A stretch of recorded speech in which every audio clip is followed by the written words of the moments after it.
Assalamu alaikum wa rahmatullahi wa barakatuh, everyone. Welcome to our series, People of Quran, where every night I share with you a story about how our pious predecessors interacted with the Quran. So since this is our first episode, I know that many people are probably expecting a story from Surah Al-Baqarah. But many times we forget that the first surah in the Quran is actually not Surah Al-Baqarah, but it is Surah Al-Fatihah, which the Prophet ﷺ used to call the 7 frequently recited verses. Because though we recite it in every single rak'ah, this is the first juz, this is the first surah in the Quran. And there are many different stories and narrations about how Surah Al-Fatihah was brought into the lives of the righteous. But I want to share with you one of my particular favorite ahadith to start the series off. Abu Sa'id al-Khudri, radiallahu ta'ala anhu, he says that once a group of companions were traveling and they came across a non-Muslim tribe.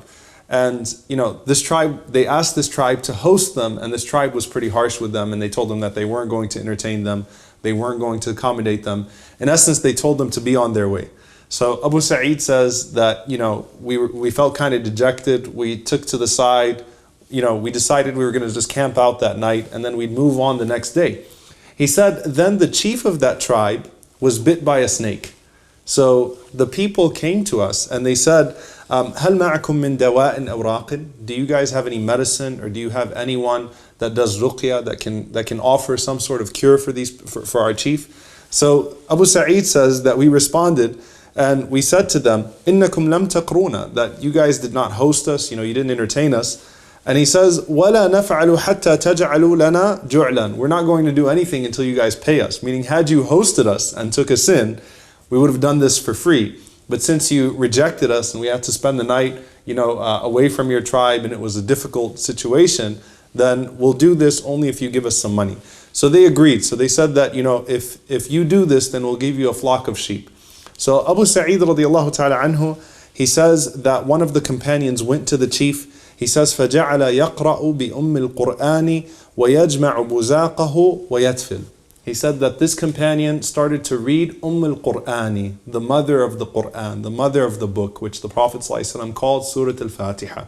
So he kept reading Surah Al-Fatihah, and he would spit into something, and he would rub that spit on the wound, and he kept on doing that until the chief started to feel better, and eventually the chief was completely cured. So subhanAllah, this is a non-Muslim chief, so we actually take a ruling here that it's okay to pray for the well-being of a non-Muslim, to treat a non-Muslim, to try to make them feel better, to give them medicine, or so on and so forth. This is taken from this hadith.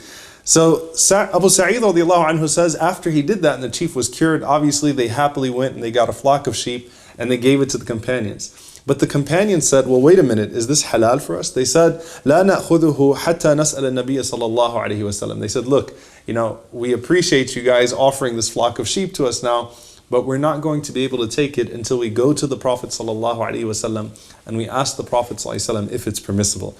So Abu Sa'id says, we left them and we went to the Prophet sallallahu alaihi wasallam. So we asked the Prophet sallallahu alaihi wasallam about our situation. فَضَحِكَ. The Prophet sallallahu alaihi wasallam started to laugh.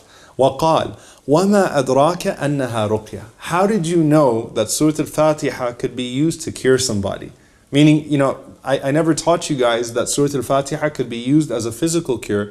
How did you know to use Surah Al-Fatihah to cure that chief? And the Prophet ﷺ, while he was laughing and smiling, he says, خُذُوهَا وَضْرِبُوا لِي بِسَهْمٍ. He said, you can go ahead and take that flock of sheep, and you know what? Assign me a share while you're at it. So the Prophet ﷺ gave them that permission to take that flock of sheep as well. Now we take from this story, when it comes to Surah Al-Fatihah, what makes Surah Al-Fatihah unique. The entire Quran is a shifa, it's a cure, but it's a spiritual shifa.